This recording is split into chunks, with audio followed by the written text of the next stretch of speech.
Hello everyone, welcome back to my YouTube channel Facebook page pay scale hub BD. আপনারা সকলে জানেন pay scale related সকল ধরনের update এবং এক্সক্লুসিভ সকল ধরনের নিউজ কিন্তু আপনি পেয়ে যান এই একটি মাত্র ইউটিউব চ্যানেলের মাধ্যমে। তাই বলবো যারা আমার এই ভিডিওতে ক্লিক করেছেন এবং ভিডিওতে প্রথম এসেছেন এবং আমার ইউটিউব চ্যানেলটি সাবস্ক্রাইব করেনি, তারা সাবস্ক্রাইব অপশনে ক্লিক করবেন। সাবস্ক্রাইব অপশনে ক্লিক করার পর দেখবেন দুইটা ইউটিউব চ্যানেল আসছে, একটি হচ্ছে পে স্কেল হাব বিডি, একটি এডুকেশন হাব বিডি। দুইটাই আমার চ্যানেল এবং আমি পে স্কেল রিলেটেড নিউজ সকল নিউজ কিন্তু দুইটা চ্যানেলে ভাগ করে দিয়ে থাকি।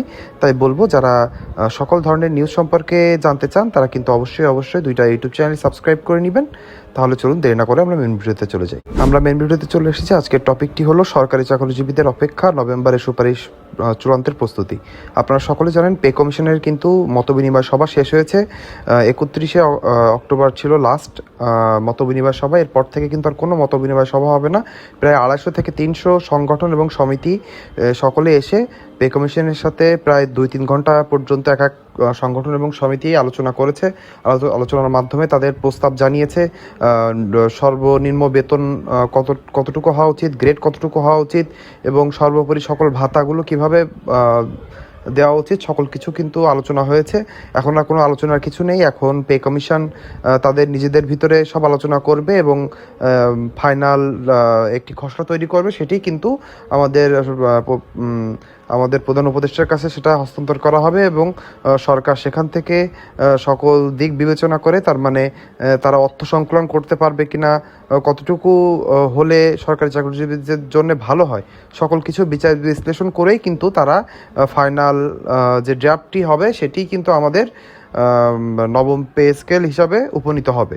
তাই আমরা যারা এখনও সরকারি চাকরিজীবীরা যারা অধীর আগ্রহে বসে আছি কখন পে স্কেলটি দিবে, আমরা কিন্তু আমাদের নিজেদের জায়গায় আমাদের দাবি জানাতে থাকবো।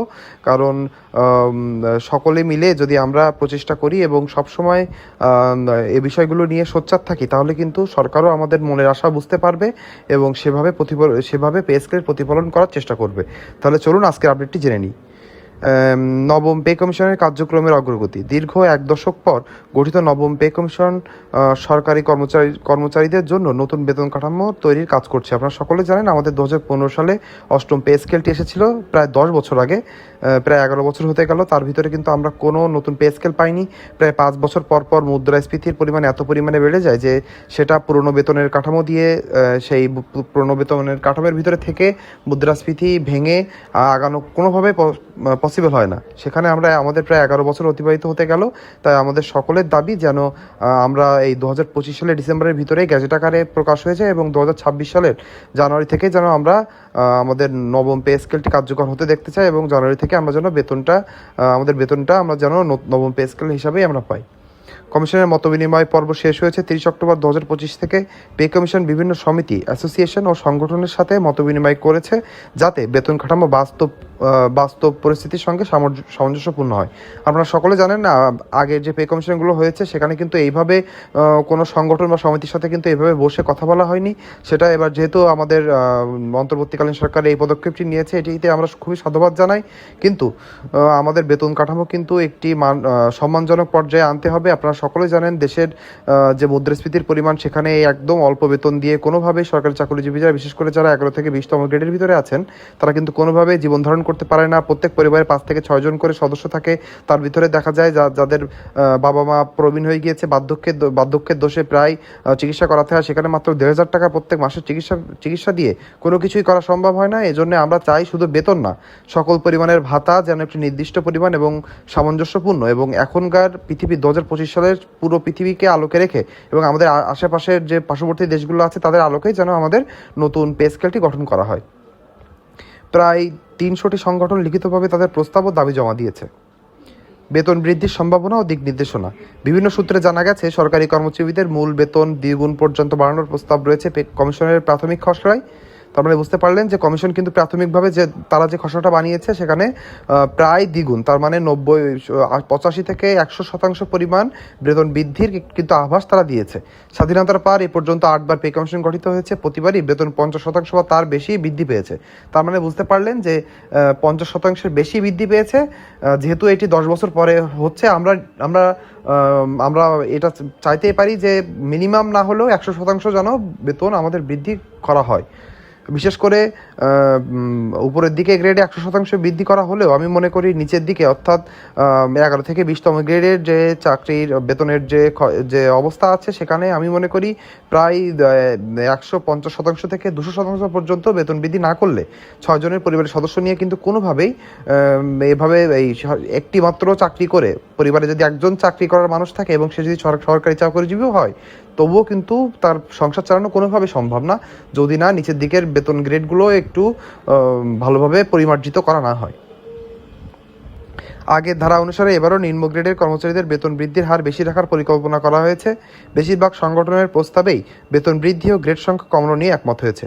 আমাদের এই জিনিসটি খুবই ভালো হয়েছে যে প্রায় যে আমরা 300টি সংগঠনের কথা বলেছি যেগুলো পে কমিশনের সাথে মতবিনিময় সভা করেছে এবং তাদের প্রস্তাব জমা দিয়েছে, তাদের ভিতরে প্রায় সকল সংগঠনই কিন্তু বলেছে যে আগে যেরকম 20টা গ্রেড ছিল সেটা যেন কমিয়ে 10 থেকে 12টি করা হয় এবং বেতনের অনুপাত যেন 1:4 থেকে 1:8-এর ভিতরে রাখা হয় এবং সর্বোপরি তারা একটি ভালো কথা বলেছে সেটা হচ্ছে বেতন বৃদ্ধি, বিশেষ করে যারা শেষের দিকে গ্রেডের আছে তাদের জন্য বেতন একটি ভালো পরিমাণে বৃদ্ধি করে তাদেরকে যেন একটি ভালো অবস্থানে দেওয়া হয়। সুপারিশ তৈরির প্রক্রিয়া মতবিনিময় শেষে প্রাপ্ত সকল মতামত ও প্রস্তাব এখন কমিশনের বিশ্লেষণ ও যাচাই বাছাই করছে। এরপর সুপারিশের খসড়া তৈরি হবে যা নভেম্বর মাসেই চূড়ান্ত হতে পারে। তার মানে এখানে কিন্তু আপনারা একটি ইঙ্গিত বুঝে গেলেন, সেটা হলো যে যেহেতু সব মতবিনিময় কাজ শেষ এখন শুধু পে কমিশন তাদের যে কমিশনের ভিতরে যে সকল সদস্যরা আছেন তারাই কিন্তু বসে কিন্তু ঠিক করবেন যে তাদের কাছে যে প্রস্তাব এসেছে তার আলোকে কিভাবে আমাদের বেতন স্কেলটি ঢেলে সাজালে সকলের জন্য একটি গ্রহণযোগ্যমূলক পে স্কেল আসবে। এটাই এখন কিন্তু তাদের কাজ। আমরা মনে করি এই কাজের জন্য কিন্তু কোনোভাবে 10 থেকে 15 দিনের বেশি লাগার কথা না। এজন্য কমেন্ট বক্সে সবাই লিখে যাবেন যে আপনারা চান কিনা যে নভেম্বরের ভিতরেই আমাদের পে কমিশন যেন চূড়ান্ত রিপোর্টটি সরকারের কাছে জমা দেয়। যারা যারা একমত আছেন তারা লিখে যাবেন কমেন্ট বক্সে যে আপনারা চান কিনা যে নভেম্বরের ভিতরেই আমাদের কিন্তু বেতনের চূড়ান্ত খসড়াটি তৈরি করতে হবে এবং সরকারের কাছে হস্তান্তর করতে হবে এবং ডিসেম্বরের মধ্যে সেটি গ্যাজেট আকারে প্রকাশ করতে হবে। এটির সাথে যারা যারা একমত তারা কমেন্ট বক্সে লিখতে ভুলবেন না। এর পরপরই খসড়া তৈরি হবে যা নভেম্বর মাসে প্রায় চূড়ান্ত করা হতে পারে। তার মানে বুঝতে পারলেন এখানে কিন্তু পে কমিশন একটি ইঙ্গিত দিয়েছে যে তারা কিন্তু খসড়াটি নভেম্বর মাসেই চূড়ান্ত করতে পারে। কমিশনের সদস্য অধ্যাপক মাকসুদুর রহমান সরকার জানিয়েছেন। তার মানে বুঝতে পারলেন পে কমিশনের ভিতর থেকেই কিন্তু এভাবে বলা হচ্ছে যে তারা যদি সৎসাহস দেখান এবং ভালোভাবে ন্যায় নীতির সাথে কাজগুলো করেন তাহলে কিন্তু 15 থেকে 20 দিনের ভিতরেই অর্থাৎ নভেম্বর মাসের ভিতরেই কিন্তু আমাদের পে কমিশনের চূড়ান্ত খসড়ার কাজটি কমপ্লিট করা যেতে পারে। অধ্যাপক মাকসুদুর রহমান সরকার কি বলেছেন আমরা জেনে নিই। আমরা দ্রুত সময়ের মধ্যে নতুন পে স্কেল ঘোষণা করতে চাই। কমিশন সংগঠনের সময় 6 মাসের মধ্যে কাজ শেষ করার সময়সীমা নির্ধারণ করা হয়েছিল। তার মানে তারা কিন্তু বলতে চেয়েছে তারা 6 মাসের ভিতরে কাজ শেষ করে তার মানে ডিসেম্বরের ভিতরেই তারা জমা দিবে। কিন্তু আমরা যারা সরকারি চাকরিজীবীরা আছি আমাদের মনের এবং প্রাণের দাবি হলো নভেম্বরের ভিতরেই তারা যেন চূড়ান্ত খসড়াটি সরকারের কাছে হস্তান্তর করে এবং সরকার সেটি দেখাশোনা করে এবং চূড়ান্তভাবে একটি ভালো পে স্কেল মানসম্মত পে স্কেল যেন ডিসেম্বরের ভিতরে এটা গ্যাজেট আকারে প্রকাশ করে এবং সর্বোপরি 2026 সালের জানুয়ারি মাস থেকে যেন সকল সরকারি কর্মজীবীরা যেন নতুন পে স্কেলের আন্ডারে বেতন পাওয়া শুরু করে। এটা আমাদের একান্ত কাম্য থাকবে। অর্থাৎ পে কমিশনের কাজ ডিসেম্বরের আগে সম্পন্ন করার লক্ষ্য নেওয়া হয়েছে। সম্ভাব্য সময়সূচি ও বাস্তব পরিকল্পনা। সরকারি কর্মচারী সংগঠনগুলো দাবি জানিয়েছে 15 ডিসেম্বরের মধ্যে চূড়ান্ত সুপারিশ প্রকাশ করতে হবে। এতে 2026 সালের জানুয়ারি মাসে নতুন পে স্কেলের ঘোষণাও কার্যকর করা সম্ভব হবে। তার মানে বুঝতে পারলেন আমরা যেটা বলছিলাম যে সরকারি চাকরিজীবীদের কিন্তু এটাই আশা যে 2026 সালের জানুয়ারি থেকেই যেন নতুন পে স্কেলের আন্ডারে আমরা যাই এবং সেখান থেকে আমরা বেতন উত্তোলন করতে পারি নতুন পে স্কেলের আন্ডারে। বিভিন্ন প্রশাসনিক সূত্র জানিয়েছে ডিসেম্বরের শেষের দিকে কমিশন সুপারিশ জমা দিতে পারে। অন্তর্বর্তী সরকারের অর্থ উপদেষ্টা ডক্টর সালেউদ্দিন আহমেদ ইতিমধ্যে ইতিবাচক ইঙ্গিত দিয়েছেন। তিনি বলেছেন নতুন বেতন কাঠামো বর্তমান অন্তর্বর্তী সরকারের মেয়াদে গ্যাজেট আকারে বাস্তবায়ন করা হবে, পরবর্তী সরকারের জন্য অপেক্ষা করা হবে না। তার মানে বুঝতে পারলেন যেহেতু আমাদের পে কমিশনের চূড়ান্ত আপডেট দেওয়ার পরে এটা কিন্তু অর্থ উপদেষ্টার কাছে অর্থ মন্ত্রণালয়ে যাবে, সেখানে এই অর্থ বরাদ্দ দেওয়ার জন্য আমাদের কিন্তু ডিসেম্বর মাসেই কথা আছে যে যেহেতু আমাদের 25-26 সালের যে বাজেট আছে সেটা কিন্তু আমাদের 2025 সালের জুলাইতে করা হয়ে গেছে, সেটা সংশোধনীর মাধ্যমে একটি সংশোধনমূলক বাজেট তৈরি করা হবে 2025 সালের ডিসেম্বরে, যাতে এখানে এক্সট্রা যে অর্থ লাগবে, তার মানে যখন পে স্কেল বাড়বে তখন অবশ্যই অর্থ বেড়ে যাবে সরকারি চাকরিজীবীদের দেওয়ার জন্য।